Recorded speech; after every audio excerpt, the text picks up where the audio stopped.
This is Warbird Radio.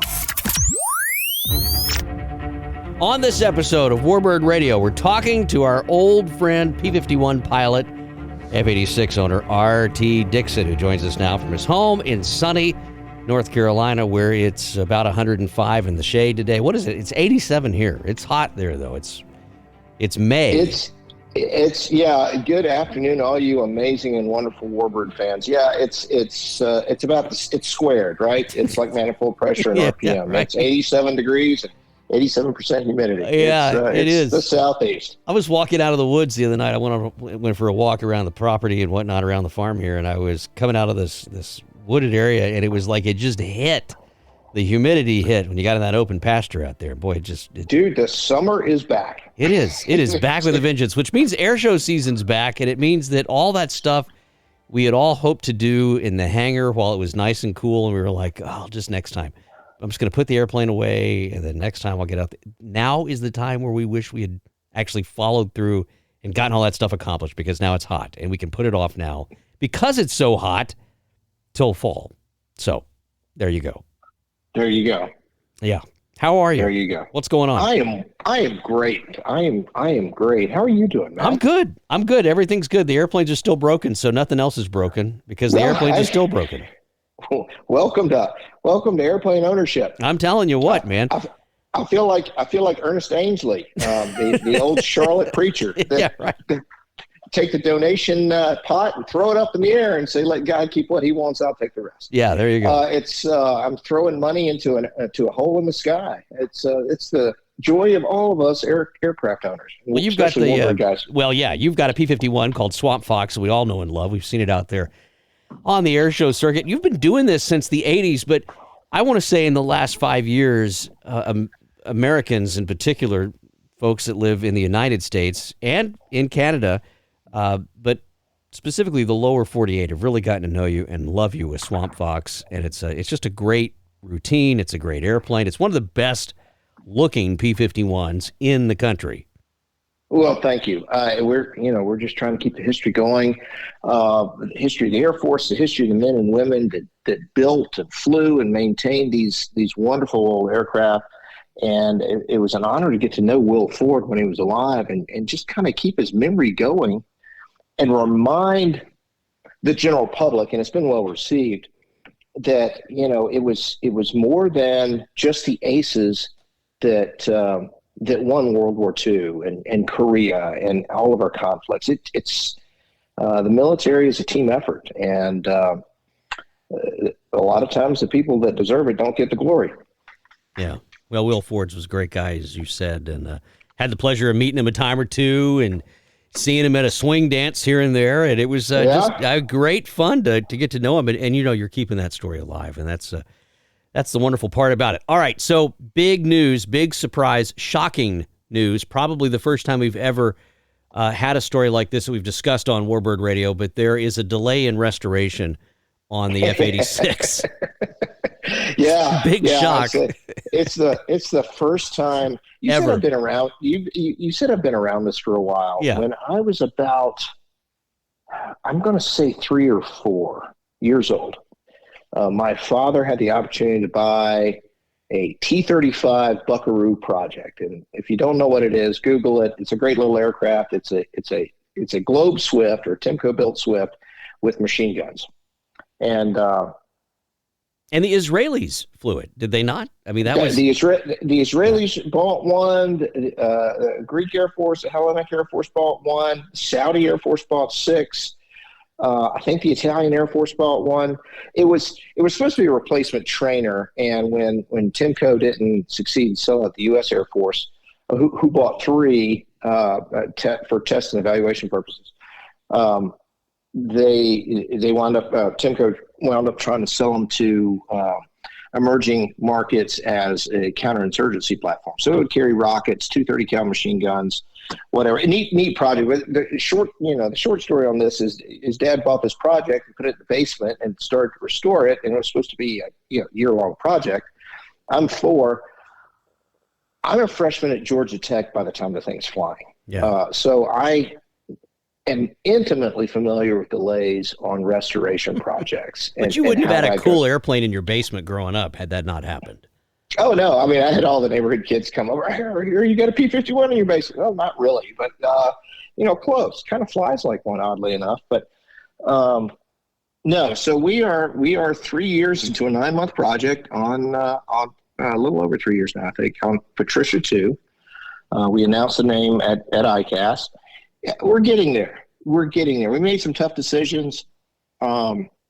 We bought a flyer, quote unquote, and the previous owner was kind of upset not to see it fly off, but we had some questions, and so we decided to take it apart because it was going to come apart anyway, and truck it down to the shop where it's being restored.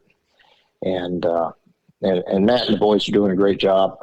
But the more, it's kind of like the sweater with the string. The more you pull it, the more and the more we found, and we wound up having to rewire the whole thing, which is quite an undertaking. And we decided to inspect and replace a lot, but inspect all the hydraulic lines and just, little mundane stuff that you'll never see, but it makes it a safer aircraft. So, well, that's the name of the game. I mean, when you're dealing with something this old, and I mean, those airplanes are not much younger now than the World War II stuff, like your Mustang that you're flying. You got to do it. I mean, you just have to. Somebody who I shall not name is quoted as saying that Cubs are pretty safe; they'll just barely kill you, which is true. Right. And Mustangs and the go fast jets even more so. And so we want to make it safe. We want to put it out there for the general public to see and understand and appreciate what the replacement for the Mustang, basically the next great hit from North American aviation was, and what it did for us in Korea. And it's another airframe that lasted for a very long time. The Indians and the Pakistanis were shooting at each other in Sabres and Nats, I think, into the 60s. So, but it is a great airplane. And I've heard this, I don't know how many times, from old fighter pilots who say it's the most beautiful fighter ever made. And you hear that time and time again from not only folks who flew them, but folks who wished they'd flown them and truly were envious of those who did. Steve Hinton says it's his favorite airplane of all time, and what's the one that he flies? Who flew the one he flies? I just want to put that out there. And basically, I blame Steve for owning this Sabre. I blame him for all my problems. But who's the guy on the side of his jet? Clifford Jolly. There you go. See. Who is a Utah Air National Guard pilot that wound up getting assigned to the 4th Fighter Interceptor Wing, 335th. He was a chief. That's right. Yeah. Now, was Uncle Clifford actually one of your great uncles? No relation, but I just like saying that. Okay. Well, you don't see the name that often, especially spelled the same. So no, but it's great stuff. The first time I met Steve, that was his first question. Are you related? No, Steve. Yeah. I really wanted to tell him yes, just to see if it, but no. He's such a nice guy anyway that, I don't know if you could ever really upset Steve Hinton. I mean, he really is. He's just he's a wonderful guy, a wonderful human. But let's talk about this jet, because the plan is to start flying this thing at air shows in the not too distant future, which is going to be great because a lot of people are going to be really excited about that. It'll happen on a Thursdays when you'll arrive. It will. I will arrive at a show on a Thursday. I don't know which show. Yeah. Or what year, but it will be most likely on a Thursday. Right. Correct. And it's going to be an outstanding display. Talk to us about the nose art that you decided on. Well, oddly, you mentioned Cliff Jolly, who named his the Jolly Roger, and painted a pirate flag on the side of his plane, a skull with a saber through it because, well, it's a saber. And when Jolly rotated out of theater, his aircraft, the airframe was reassigned to the 336 Fighter Squadron, the Rocketeers, also 4th Fighter Interceptor Wing. And that gentleman was Joe Romack. And Joe was dating, according to his family, unfortunately, Romack's passed away, but he's got a really neat story. According to his family, Patricia was a girlfriend of his at the time that nobody in the family knows anything about. So he named his saber, which was Captain Jolly's, Patricia too, but he left the pirate flag on the side. And we're kind of keeping the history going. Romac got 2 MiG kills. And Steve didn't paint the flag on the side of his jet, but I'm going to paint the flag on the side of mine because every good story starts with has a pirate in it. So, there you go. We're going to paint the pirate flag on the side. We're going to wow the crowds, share the stories, share the history, and really excited about that. However, and I've got to go get typed in the jet, and we're sorting that issue right now. But the priority is getting the engine in, which is very soon, from what I understand. The wiring's almost complete, so I can kind of see the light at the end of the tunnel, and I'm really hoping it's not a train. Yeah. Well, you never know with an F-86. I mean, it very well could be. Or anything. Yeah. Yeah. So, but in the interim, the pain. I hear it so. It's just right there on the tip of your tongue, RT. It's just right there. It is what it is, right? Yeah. But in the interim, another World War II / Korea era airframe, I just kind of out of the blue wound up getting a SIC rating, and I'm now flying a B-29 of all things. Well, not just a B-29, the B-29 Doc. And Doc, yes. What a absolutely. great machine. I want to hear about that. We got to take a quick break. When we come back, though, we'll continue our conversation here with RT Dickson. We'll be right back. This is Warbird Radio. Reminding you that radio engines don't leak oil. They just mark their territory. This is Warbird Radio. Tune in. Take off. Well, he's often depressed. I don't know if he's going to cry or laugh, but RT Dickson's back here on the second half of Warbird Radio. I am back. I'm not depressed. I'm not even upset because the FAA may be listening. No. So talking about the woes of Warbird troubles in the first segment, but welcome back. And so, yeah, you're flying Doc now. That's the big news. What's that like? I've gone from being a hot water 12 guy to flying round motors, and it's a piece of history. It's blown my mind. Growing up, I'd get to look at Fifi, anytime it was in a zip code where I was. Just always loved the airframe. But Doc and friends, or Doc's friends, the group that runs Doc, is such an amazing organization, great people. And one thing led to another, and I got invited out, and we like each other. So, in fact, I might be going up this coming Thursday to go fly co-pilot for a check ride for another person. They need some, self-loading baggage in the right seat, and that'll be me. And what a team! I mean, really and truly, what a team up there at Doc's friends. I mean, talk about running it the way it should be. And I'll tell you, this is something that I noticed with these folks. They have one airplane, right? And it's the B-29 Doc. And they manage it. They run it so perfectly. When you go fly with these folks, and correct me if I'm wrong, I was so impressed with the professionalism that entire team uses and operates that airplane with, down to the guy who's standing there twirling his finger when they're turning the motors out there with the fire bottle. Oh yeah, absolutely. It's a great team across the board. It's definitely a safety first organization. They sell rides. If you have a chance, they're not cheap, but the option is going out and buying your own B-29 and flying in it.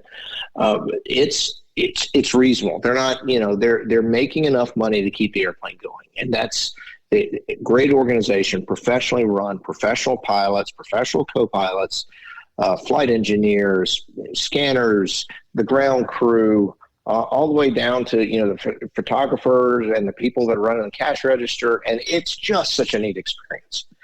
Bring the whole family out. It's really, really cool.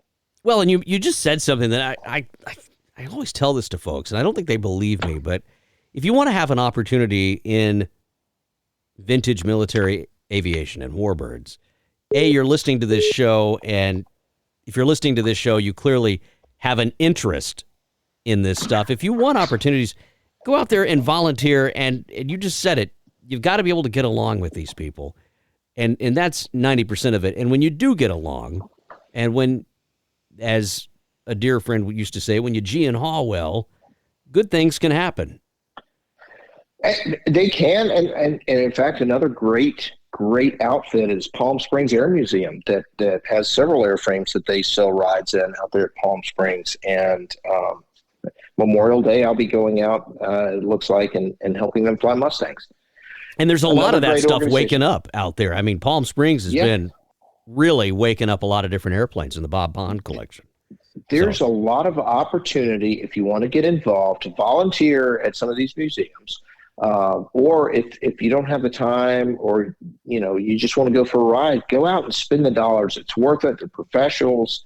I can speak to that. If you're lucky or unlucky, you might get me, but we'll go have a good time. Yeah. And whether it's the 29 or the Mustang. And back in the day, back when I was growing up and when you were growing up, there were not museums that were giving rides. I mean, you literally had to know somebody. And correct. You had to hope that somebody was somebody you'd want to get in an airplane with. And a lot of times, that airplane that you might have desired to get in probably was not being maintained the way that they do it today, where these are some of the best. Some were not. Yeah, I know exactly what you're talking about. But I mean, huge kudos and thanks to the FAA for helping with and standing up the Living History Flight Exemption, LHFE, or Living History Flight Experience Exemption, where we can sell rides but generate enough money to keep these things going. Because where else in the world are you going to have the opportunity to see and hear and maybe even ride in one of these aircrafts that your mother or father built or flew, or your grandparents, in some cases your great grandparents. We're seeing some younger kids out there, and I think that's awesome because it's a testimony to what we can do as a nation, what we can design, develop, build, operate when we come together and emphasize the positive aspects of the American culture. I've flown the children of Tuskegee Airmen in Bunny, which is the red tail out at Palm Springs. And of course, you and I have both met a lot of Tuskegee people over the years. What amazing human beings, right? No, I agree. And they pulled together with the rest of us. And was it perfect back then? No. Is it more perfect now today? I'd like to think so. But I'd love to see America pull together and focus on what we can accomplish. Well, and I've said it for years, there's never been a more important time to be involved in warbirds, in vintage military aviation in particular, because these stories, they're all that's left in so many regards. And the airplanes are just props. I mean, they just help tell that story. And so when you can bring a plane to a show, or when you can bring your family out and see these things and get involved in this wonderful thing that we call warbirds, it does so much, not only for yourself, but for those who know you and who interact with you and who say, hey, what did you do this weekend? And you're able to start talking about this because every family was touched in some way, shape, or form by these airplanes. So, they were. And it's a piece of history. The history, schools are stretched in all sorts of different directions these days, budget-wise, curriculum-wise. And I know you and I mean, we have a passion for warbirds and military history and world history. A lot of it's not, I think, given the emphasis in schools that it should be. And this is another opportunity to expose the next generation to that history. Yeah, well said. Well, look, you're going to be out at Selfridge at the guard base up there in Michigan, June 8 and 9, so not too far from now, just a month away with the P-51. In addition to all these other times that you're going to be with Doc and with all of the other great stuff you're doing at Palm Springs. But folks can come out to Selfridge. They can see the solo demo in the P-51, which, by the way, is coming in hot. I'm telling you, if you haven't seen Swamp Fox fly and RT at the helm of it, you're really missing out. It's a great demo, and you've just come a long way in the last few years that you've really been campaigning this airplane hot and heavy out there across the United States and Canada now. No, it's amazing. It's amazing to meet the people. So if you see me at an air show near you, don't. Yeah, I'm a shy guy anyway, and I get it if you're shy. But don't hesitate. Shout out RT. Come up. I may have some stickers in my pocket. Love to shake your hand and talk about aviation or whatever. And 2 weeks after Selfridge will be the 50th anniversary of the Dayton Air Show in Dayton, Ohio. So that'd be another opportunity as well. We're excited about that one. They've been doing that air show for 50 years. That's pretty incredible for anything in aviation to be going on for 50 years. And doing it well. Well, that'll be great fun, and I'm looking forward to seeing you somewhere down the road, hopefully sooner than later, because it's always a pleasure to get to hang out with you. Always. We'll get together and tell stories. Yeah, I don't know about what, but it'll be fun. Well, listen, RT, thanks for coming on. I love having you on. And look, I'm going to put you on the spot. Are you going to share some never-before-seen pictures of the F-86 with us so we can put it in the show story? I guess we could. I've got some pictures. I've got some wiring bundles. I'll be happy to share with you. That'll be great. I'm expecting updated pictures any day now. And, check me out on Facebook, Instagram, Swamp Fox P51, Patricia 2 or RT Dickson. And we'll put some wire pictures out there, and I'll send you some too, Matt. Yeah, that'll be great. We'll share it in the show story. And look, if you search for RT Dickson, the stuff that you find on those other sites, it's just not true. I know him, and it's all lies. That's all I'm going to say. So there you go. Isn't that right? Appreciate that. Yeah, you're welcome. Amen. Yes. You're welcome. Yeah. Preach it. Yeah. All right. RT, thanks for being here. Go see him Selfridge 8 and 9 in June. You'll be glad you did it, and go visit his website there at Swamp Fox. We're going to quick link it all into the show story. But RT, great to hear from you. Likewise, my friend. Take care. We'll see you soon on the road. All right, folks, that's it for Warbird Radio on this episode. We'll be back, though, with more as the summer starts heating up and shows are up and running.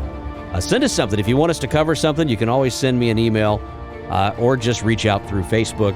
I'd say Instagram, but yeah, I don't think Warbird Radio has an Instagram. Maybe we need one. You want to run it? Send me a message. We'll talk about it.